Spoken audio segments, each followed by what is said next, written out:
Today I'm bringing you a new mental model, but before we go to it, I just want to thank you all very much for watching my previous video. I want to thank you for all the nice comments that you left.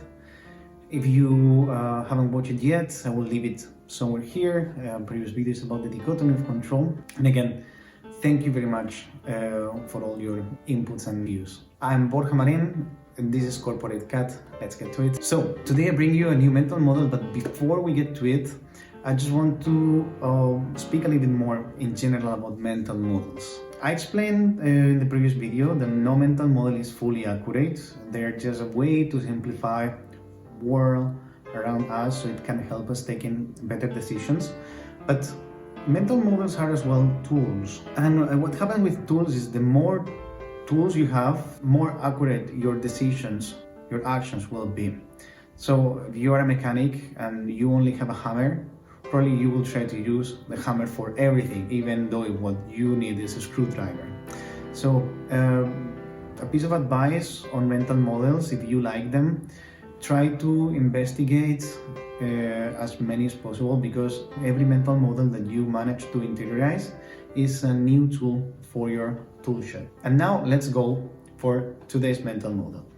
Today's mental model is named the Pareto Rule, as well known as the 20/80. Pareto Rule was named after the Italian economist Vilfredo Pareto, and it's called the 20/80 principle because it suggests that in many situations, roughly 80% of the effects come from 20% of the causes. Now, what does it mean? Again, very important thing, very important disclaimer. Numbers are very rough numbers, are just to simplify. Obviously, these are only examples or sample numbers, just to tell you that probably the biggest part of your benefits, income, positive side of something comes only out of the 20% of the things that you are doing, okay? So this is a very powerful tool when it comes to prioritization, because it puts the spotlight on the small parts of our business that actually brings the bigger benefits, okay? Now let's get to some examples, okay? For example, let's go to the individual contributor example. Let's imagine that, as we mentioned in the previous video, you can be working in a call center, content moderator, training specialist, anything. And you are going through a high pressure season. For whatever reason, you are having a lot of tasks to do and you have different KPIs to cover. Obviously, the ideal is to keep all the KPIs at maximum, right? Top. But as well, being realistic, you know that there are such situations in which providing this kind of service can be very complicated. Let's say, that you have different KPIs, such as volume of tasks that you're covering, you have turnaround time, you have quality of service, you have CSAT, DSAT, whatever. CSAT score. Even though you may try to do your best and keep everything 100%, when it comes a moment in which volumes are like, let's say 70% over your normal amount of volume, this can be complicated. So how can we use the Pareto Rule in this situation? Pareto Rule says that 80% of the effects come from 20% of the causes. So probably there will be one of these KPIs that are more important than the others, that your company value more for X, Y, Z reason. So go speak with your manager and try to understand what is the focus of the company, what is the important things that we are doing, what is the most valued feature that we are offering, and focus on that. Let's say, for example, let's go back to the example that you have KPIs like amount of volume, task performed, quality of service, and turnaround time. Which of this one is the actually the important one. Imagine, like, obviously you will try to keep everything as high as possible, but in a difficult situation, which one you should focus. So try to understand what is the 20%, in that case, the 20% that gives the 80%.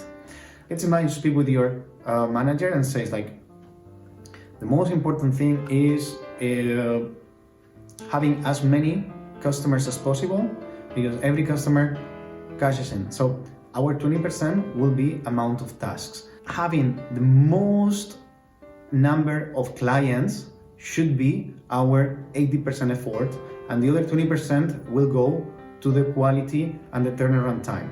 Obviously, again, these numbers are just a guide. What I mean is, like, you need to put the most effort in this one KPI, and then probably if you need to decrease something else, maybe you can decrease a little bit the turnaround time, and whatever task you do, you can stay a little bit longer or take more time to respond something because you are capturing more clients. Or let's imagine the other situation, like the most important thing, it's the quality of the service, because this is what is most valued. So this is your 20% where you need to put the 80% of your efforts.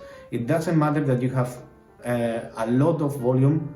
Maybe it's worth to push some of these customers for another moment and make sure you provide them the best service possible. But you need to find out what is your 20%.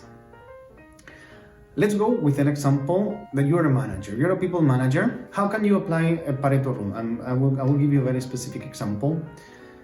If you are managing an operation, especially if it's a large operation, Pareto rule will say that there is 20% of your team that will contribute 80% of the final results, the effects of the thing. You need to focus on understand, again, where is your 20%? You have a team, you need to understand who are the 20% that are adding 80% of the value in your team, and make sure that these people are happy, they're engaged, they are giving it all. Because sometimes as managers, we may have the tendency to try to put out many different fires, and maybe you can have a group that is making a lot of noise and you're focusing your energy there, but maybe this group of people, it's not actually your bigger value contributors, and while you're paying attention to that, you're neglecting maybe the 20% that is giving you the 80%, right? So when we apply Pareto rule here, means like understand who is your 20%, make sure that you put 80% of your efforts into that group. Again, I'm not saying that you should neglect the other, but at some point of time you will need to decide how you invest your energy, and you need to make sure that the majority of your energy goes to this small group of people. What if I own my own business? I'm gonna put an example, like imagine you are making any kind of software installation, or you're selling any kind of products to companies, right? Probably out of your portfolio of clients, you may have 2-3 companies out of the 20-25 that you're working, that these 2-3-5, they are very big companies, or they have a lot of money and they spend a lot of money in your business. They are providing you the 80%, they are your 20% that is giving you the 80%. So again, it goes to prioritization. When you have identified this 20%, you know that you need to give premium service to this 20%. And again, I will mention that again, that doesn't mean that you need to neglect the other. And when it comes to prioritization, let's imagine that you need to cover different companies that are asking you to provide their services on a given day. One of these companies is a premium company, the other is one of the others, and you cannot cover both of them.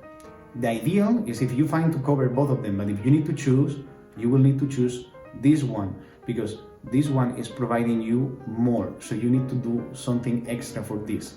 So, like, just to sum up, basically the Pareto rule is used in every situation to try to identify what is the 20% that gives you the 80%. So what is the small part of whatever task that you're performing, whatever service that you're giving, whatever clients that you have, what is this 20% that is giving you the 80% of the value? It means engagement, it means money, and so on. And make sure that this is the first thing that you address. This is the place where you put most of your energy. So you can see this goes very well with the dichotomy of control. As together, it can help you to really understand where to put your energy and become a lot more efficient in your career, in your business. Thank you for watching. I hope that this was helpful. If you liked it, please don't forget to share it with your friends, to like it, or to comment. See you next week.